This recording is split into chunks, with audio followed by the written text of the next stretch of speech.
America reeling after a week of violent demonstrations. So how do we move forward? I spoke with Vice President Mike Pence in Washington. The death of George Floyd was a tragedy, and President Trump's made it clear. Justice will be served.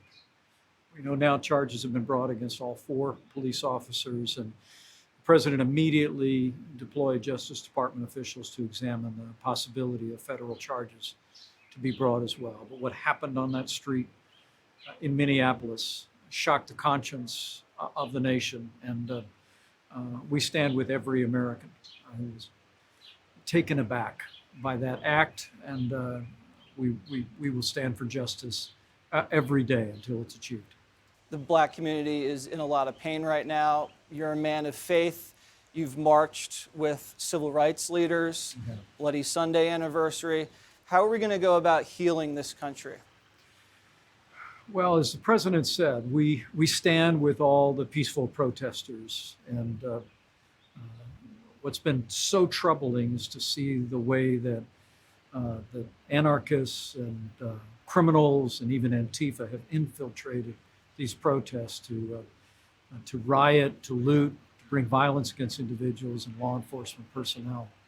But the first order of business was to restore law and order. Going forward, we believe now it's time for us to have ears to hear, to listen carefully. I met with African American leaders here at the White House. I'll be traveling to a church nearby to listen to African American leaders, and also to listen to business owners whose livelihoods were impacted by some of the rioting and looting. But I think it's important that we listen first, and then I think President Trump will do like he always does, and that is continue to lead on behalf of the security and the prosperity of every American. You know, on that election night, President Trump made it clear that his aspiration was to be president of all of the American people.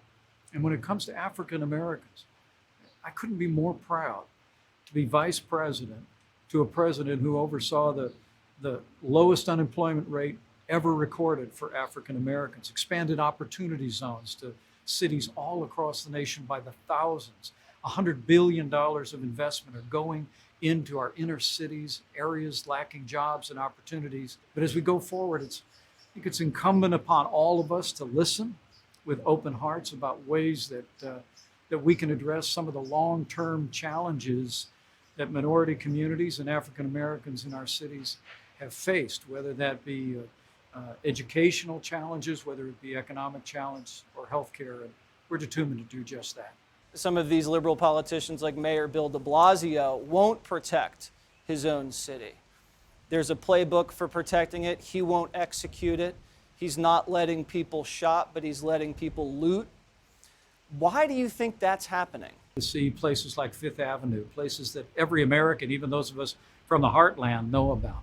Legendary places where people come from all over the country and around the world, destroyed and looted, was unacceptable. What the American people look to in leaders in times like this is first to respect all of our rights, and then to protect the lives and property of our citizens. When I see people, and I'm talking about the peaceful protesters that have come out by the thousands, it tells me, Jesse, that some of the long-term inequities in this country have been laid bare by the tragic death of George Floyd. And I promise you, building on our record for African Americans over the last 3.5 years, that once we restore order in our streets, once we make sure that any families or businesses impacted are remedied through this, we're going to listen very carefully. We're going to offer an agenda that's going to truly offer not the failed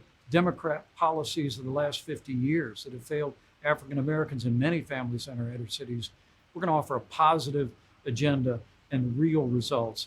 And that's always the approach President Donald Trump takes. The president left the White House, took a walk over to the church that had been burned the night before, and held a Bible up. It was a very powerful symbol for the country. What did that symbol represent to you personally?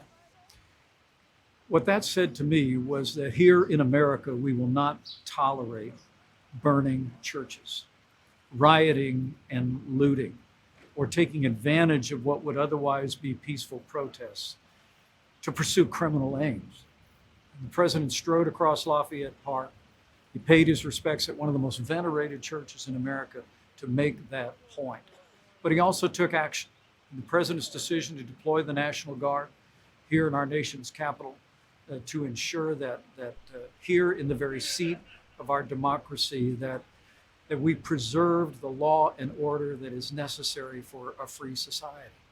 You know, that our prosperity, our way of life depends on security, and it's the reason why the president took that decisive action and also called on every governor in America to utilize their National Guard in a similar fashion. It's about protecting peaceful protesters.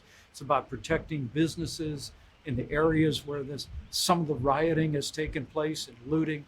And ultimately, it's about creating the conditions where Americans can express themselves in freedom and openness that we've always enjoyed through our history.